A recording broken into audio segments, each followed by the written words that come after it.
Welcome back. Today on the 5:30, we are celebrating Women's History Month with the Two on Your Side original from Pete Gallivan. Pete traveled to the Big Apple to talk with a Western New Yorker who is making her own history on the big stage. Now a discussion. Again, a Two on Your Side original with Ani DiFranco as she takes on Broadway. 6 feet under, getting under your skin. Broadway. I mean, it's not Wednesday nights at Nietzsche's, but, you know, I guess it'll have to do it. But it's all right, yeah. Ani DiFranco was already a big name in the field of indie music, and now the Grammy winner has taken her talents to Broadway. Yeah. How does that all lead to here? It's weird, isn't it? I mean, who can say? My journey to Broadway is probably one of the weirder ones. One of the weirder ones because her focus was always on her music, and acting was never even a consideration. I never imagined myself here. I never had the Broadway dream. You know, I didn't go that traditional pursuit. Instead, I have this sort of very long, circuitous relationship with the show. That relationship began in 2010 when Hadestown creator Anais Mitchell decided to turn her fledgling musical into a concept album instead. She asked Ani to not only produce it, but also to sing the part of Persephone, the same role she's playing on Broadway today. You know, I sort of think of myself, and she has referred to me as sort of the fairy godmother of the show. You know, I just helped her get it from 0 to 1, and then she carried it for another 13 years. You know, and evolved it and brought in all these other brilliant collaborators, and it became what it is now. And she became what she is after a tumultuous childhood in Buffalo that saw her leave home and live on her own at the age of 15 and graduate from the Buffalo Academy for Visual and Performing Arts at just 16.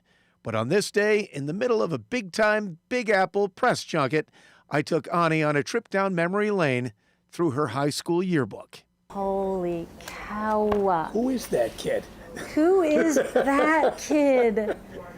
She is struggling, that girl. I mean, 2 years later, you're in New York and looking entirely different. Yes. Yes, when I moved to New York, I shaved all my hair off. Look at all that hair. Ani played the New York music scene for a while before returning to Buffalo to start Righteous Babe Records at the age of 19.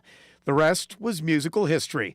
I also surprised Ani with another blast from the past, a familiar face from those high school days. Another. Hi. Do you remember, Claudine? Oh my gosh. Hello.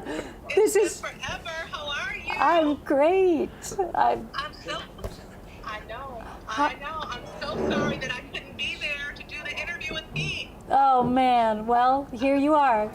It's yeah. I was so looking forward to it. Did he show you the yearbook? Yes, I just looked at it. That's insane. Oh my gosh. I want to leaf through the whole thing now and just do the time warp. Great. Oh, thanks. And although performing arts was 35 years and many lifetimes ago for Ani, who now calls New Orleans home, she says Buffalo will always be where her roots lie. What part of Buffalo is still in you, and what do you bring to your work, your passion, your performance? Buffalo is where I invented myself. Buffalo is my core, and I don't know that I could even describe or understand. I mean, there's, I think, a resourcefulness and a you know, a hardiness, a scrappiness. You know, I mean, I think Buffalo, you make yourself there. Yeah. And now she's remaking herself once again on the stage in Hadestown. Good night.